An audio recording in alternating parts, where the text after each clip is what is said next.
Alright, so you guys already know what time it is. Time for some more New Testament, and today we have 20 with Accelerator adopting a demon waifu. So yeah, what was it? Yeah, all I can really remember is, well, actually no, what was it something with a Q puzzle 5 4? Yeah, what I remember is the numbers. That's why I was like, yeah, let me make a little mental note of that, trying to at least remember the number. That's gonna be the easiest. And yeah, I think this will probably explain, yeah, how he got his up, because I just saw the Karanzan video and, you know, all that tree stuff. Yeah, yeah, I'm not gonna go into that. Yes, there's a lot of explanation I still need, but yeah, I think he got some type of upgrade related to that tree, or at least he's on a certain level on that tree, sort of. And yeah, like he's pretty much up there, like really top, I don't even know, top 5 or something in the Toaru universe in general, I think, from that, or top 10 at least.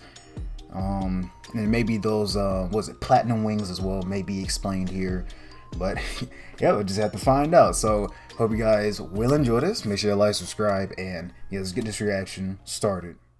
I swear every volume of a certain magical index New Testament feels like an LSD trip, and the Karanzan arc is no exception. The first volume has so many epic and wild moments, such as Alistair, the 100-year-old man turned lolly, dunking on Kanzaki and Night Leader at the same time, Toma being tortured in the Tower of London by a 14-year-old chain smoker, I know, like Michael Jordan, and Orsola, the big 14, deciding she's going to be useful for once by becoming an Egyptian god of plants. And last but not least, Accelerator getting a contract with his own demon waifu, who is absolute trash, literally. But what the hell is the context behind these events? We continue from the previous volume, where Alistair, the three heroes, and their allies decide to invade the land of tea and crumpets, because everyone hates us British people, and I don't know why.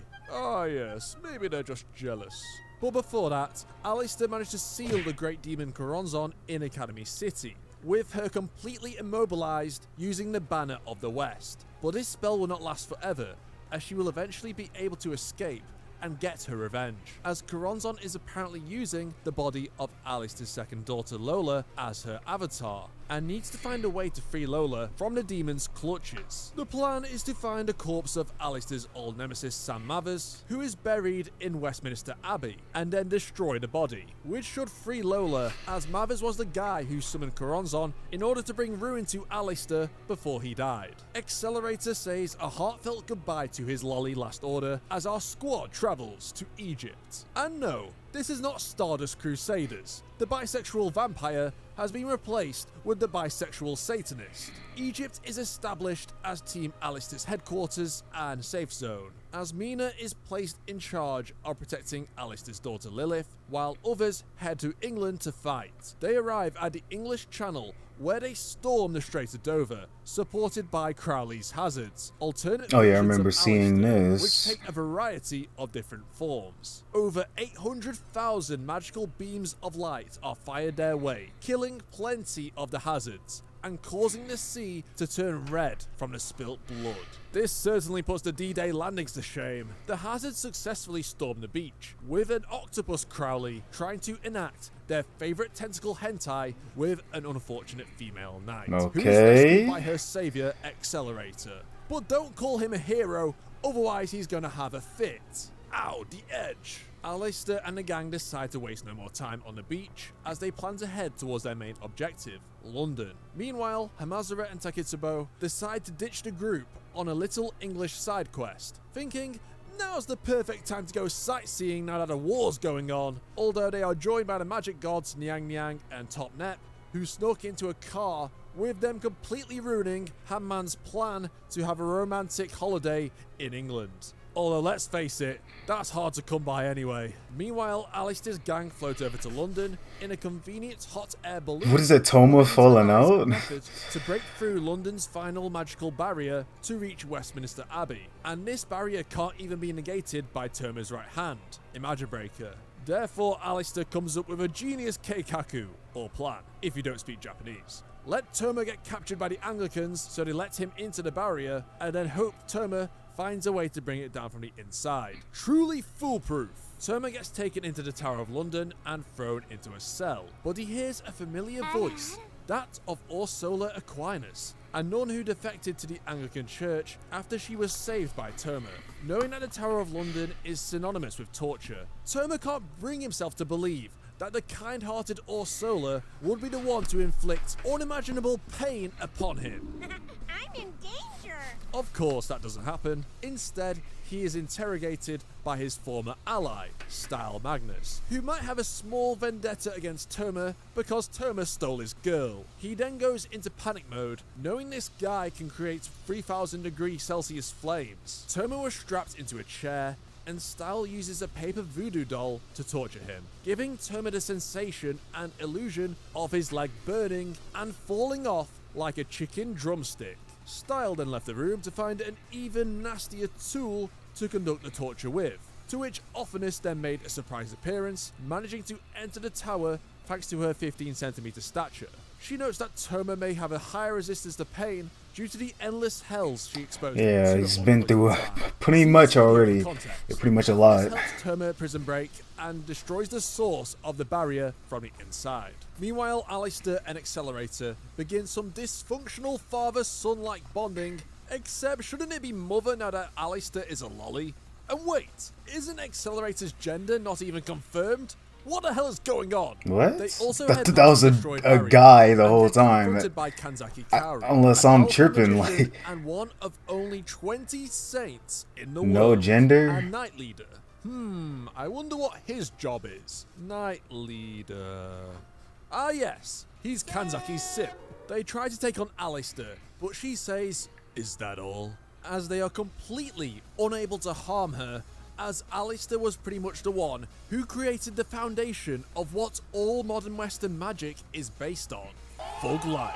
The fodder Knight goons, meanwhile, think they can actually take on Accelerator, and that goes as well as you'd expect. But all of a sudden, London turns into ancient Egypt? Okay, I know the British Museum might as well be called the Egyptian Museum, but this is taking the piss. This change of scenery is part of Choronzon's anti-Crowley defences, which Choronzon had assembled prior. As any magic which uses theories before 1904, the year Alistair released the sweetest ass mixtape. I mean magical work kit, as the obelisk that emerges fires a beam of light which tears through the Crowley hazards, with it using the power of Ra Zeus. As when the Macedonian Greeks invaded Egypt, History they lesson. linked their gods to the Egyptian ones, which is why it has two gods in its name from different mythologies. Alistair defeats Knight Leader and takes out the stone pillar by snapping it in half and throws it at a giant crocodile under the name of Osiris Hades right through its gaping mouth. Good little Alistair was representation actually with that physically out animation. during his time due to her blood sacrifice. Essentially, the more Crowley hazards that are killed, the stronger and faster she becomes. Alistair then uses the blood sacrifice on Kanzaki to expose the fact she was being possessed by a demon known as Clipper Puzzle 545, who was created specifically to try and kill Alistair. Yep, the trash demon is here, with her old newspaper drip dress. She is also attached to a metaphysical concept known as the Tree of Evil, which ranks all the demonic beings in the Index verse, with some exceptions. Clip uses her ability to possess the knights, using countless needles to control their bodies like puppets. She also attempts to control Alistair, who's like, lol no, and blows her away. But that won't be the last time we see her, of course. And don't forget, I'm making a super special Toma video at 20k subs. Okay, thanks, bye. Alistair and Accelerator resume their bonding as a random ass old British man is like, "You right, mate? Looking a bit pale and skinny. You fancy popping in for a brew?" To which Accelerator denies. Alistair asks, "Why didn't you accept the offer? Just because you're the feared #1 esper in Academy City doesn't mean you could potentially live a normal life elsewhere. Well, maybe not in London, but you get the point." To which Accelerator asks, "Well, what about you, Alistair?" To which Alistair responds, "I hate this country, and they hate me.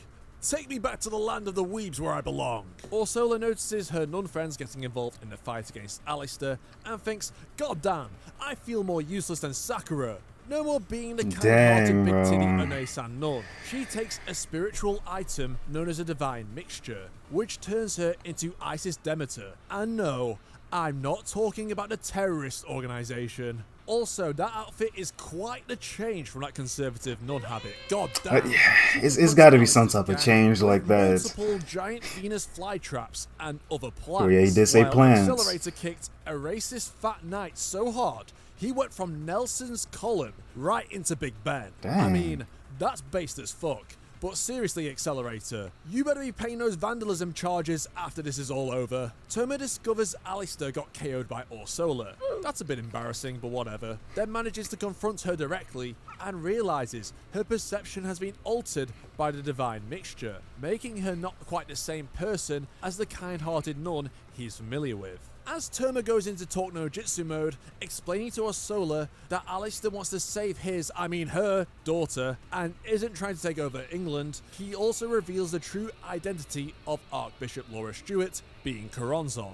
And that while Alistair was one of the biggest degens in modern human history, his life saw unbelievable tragedy, which some of it being inflicted upon him by the actions of others, which likely spurred him onto the path to evil. As Orsola is like, nah, Toma, you literally saved the guy who started a world war previously.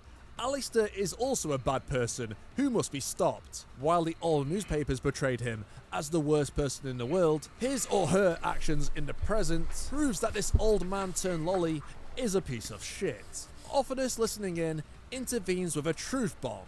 The Hazards haven't actually killed anyone. Alistair just ordered them to cause chaos and die without actually trying to murder those in their way, as both a distraction and to power Alistair's main body. Toma reminds Orsola that she saves people with a much more noble way than him. What are you? An idiot sandwich. Because Toma has a reputation for punching anyone in the face. Yeah, just give him a good right hook. Adult, What? child, It don't he's matter. a filter, while Orsola is just a Christian cinnamon roll. She then realizes her mistake, even if she took the divine mixture to be proactive for once and protect her friends and home, as the divine mixture breaks, returning her to normal. Meanwhile, Accelerator meets up with a defeated Clip and says, "Hey, you want to sign a contract?" And like a Japanese maid in a Tokyo cafe, Clip says, "Yes, be my master, Accelerator." Like every other Accelerator fangirl put into this situation. Okay, I'm exaggerating a bit, but the point is that Accelerator will safeguard Clip in return for her teaching him all about magic.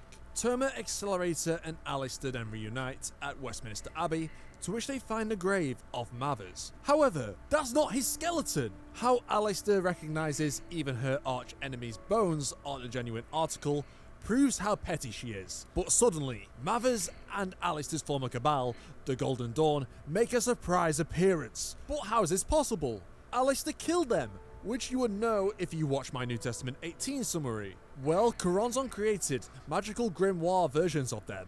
So yep, they are walking, talking fakes made of magical books, which have the same personalities as the originals. Yeah, of course, Alistair that's the other quakes in option. fear, as she cannot believe her eyes. Despite how strong she may be, in this moment, she cannot hide her vulnerability. But despite everything that Alistair has done to the both of them in the past, Toma and Accelerator team up as the weakest and strongest ranked Espers declared war and shouted in unison, "Alistair is not alone. The fruits of her labors are right here." As New Testament 20 ends. Stay tuned to the channel for when I upload the sequel summary to this volume as Alistair and Mathers throw hands. And if you missed my previous index volume summaries and you enjoyed this one, you can check out my old ones right here. Thanks very much for watching. Yeah, and that is it for that one. Okay, so yeah, make that team up, and then yeah, that's I guess what we got for the next one, 21.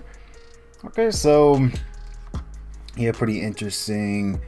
You know, older characters coming back and getting new outfits and sort of power-ups that we haven't really seen before. Then yeah, Accelerator using 545 to his benefit, learning about that magic. So yeah, I can kind of see that now. Yeah, mostly, if anything, it's just gonna be to his benefit, really. Not really like, I'm trying to help you out. Well, yeah, it's like he helps him out, but yeah, it's gonna be something towards his benefit, make him stronger or something. But he may show some feelings sometimes, but hey man, that's up to Accelerator. And apparently he has no gender. I for sure thought I was a whole male the whole time. So, I mean, I don't know what's going on there. I never heard of that. But I'm not even gonna go into that.